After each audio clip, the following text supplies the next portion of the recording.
Agora, destaque internacional, Oriente Médio, as forças de defesa de Israel informaram que abriram fogo contra suspeitos na faixa de Gaza que se aproximaram de soldados no norte do território. Nosso correspondente Luca Bassani, microfone Jovem Pan Internacional, traz as últimas informações. Esse ataque caracteriza uma violação de acordo mediado pelos Estados Unidos. É isso, Luca?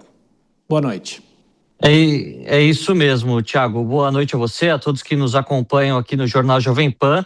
Apesar de novos bombardeios ou até mesmo operações de artilharia não terem sido notificadas pelas pessoas que vivem em Gaza e pelos próprios órgãos humanitários que por lá trabalham, houve uma violação do acordo de cessar-fogo hoje pela manhã, quando 6 palestinos foram mortos depois de, segundo os israelenses, terem cruzado as chamadas linhas amarelas, esse perímetro que foi estabelecido pelos Estados Unidos e que agora é ocupado pelo Estado de Israel após o término da primeira fase.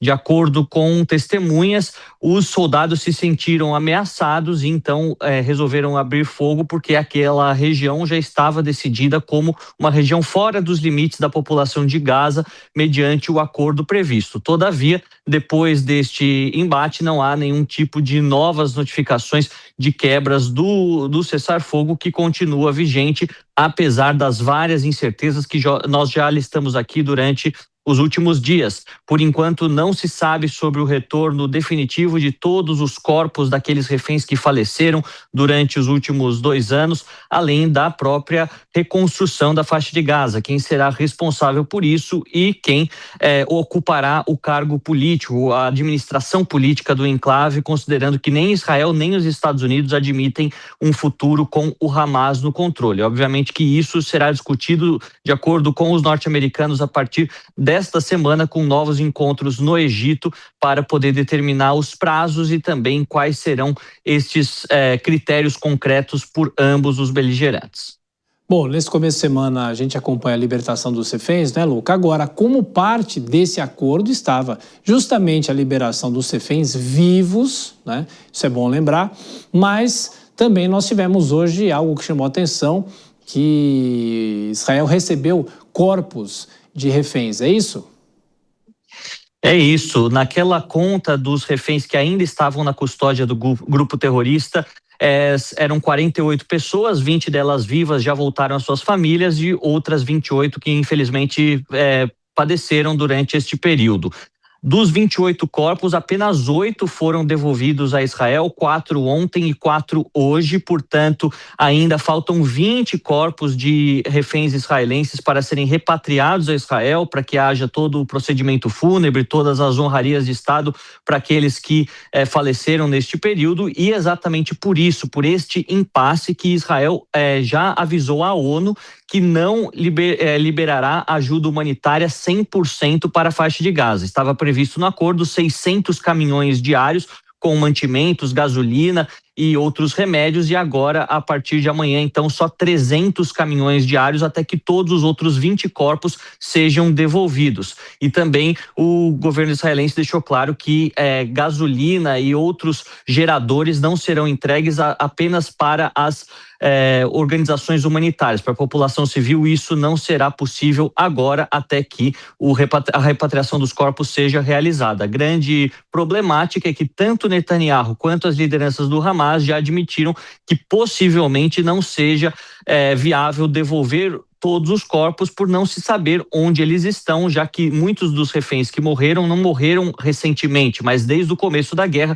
Então, provavelmente os restos mortais devem estar perdidos em alguns desses cantos longínquos da faixa de Gaza, que tem vários túneis, muitos escombros. Então, isso pode sim ser um complicador para a continuação do cessar-fogo, além de todos os outros pontos listados anteriormente, principalmente sobre as questões políticas. A gente vai ficar de olho, vendo também como os Estados Unidos poderão reagir caso o cessar-fogo esteja ameaçado por conta destes impasses que vão surgindo ao longo dos últimos dias. Uma rápida pergunta antes de te liberar, Luca. A repercussão aí na Europa, desse dia depois do que nós acompanhamos ontem, há uma certa frustração, porque houve uma espécie de ataque, né? Israel promoveu um ataque, e aí a gente não sabe efetivamente em quais momentos esse cessar-fogo pode ser quebrado, se é que vai ser quebrado outras vezes, né?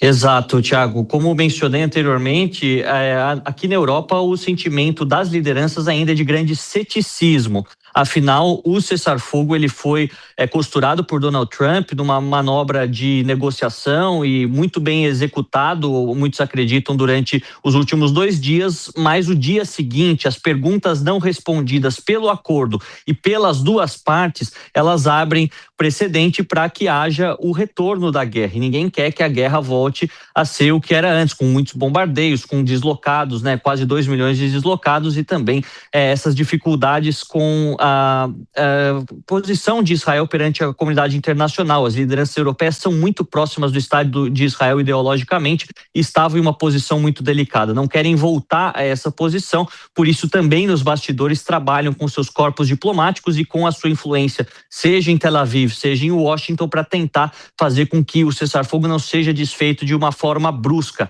e que se possa encontrar um meio termo, mas nós sabemos na geopolítica, principalmente em um conflito tão antigo, muitas vezes isso acaba não sendo suficiente.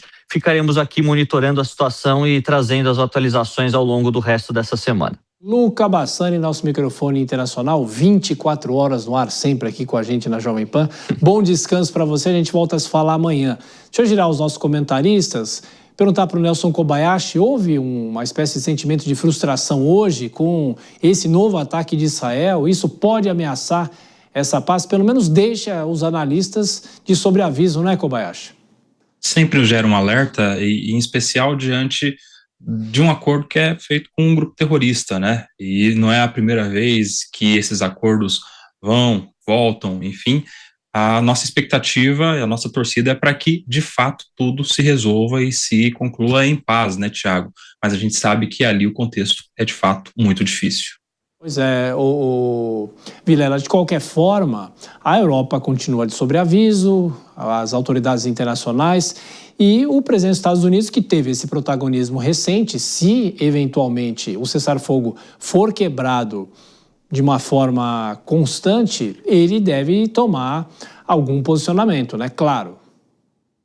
Com certeza, Thiago. Nesse sentido, a construção de um consenso, ela é uma construção diferenciada em relação àquela construção que a gente está acostumado quando se trata de 2 estados nacionais.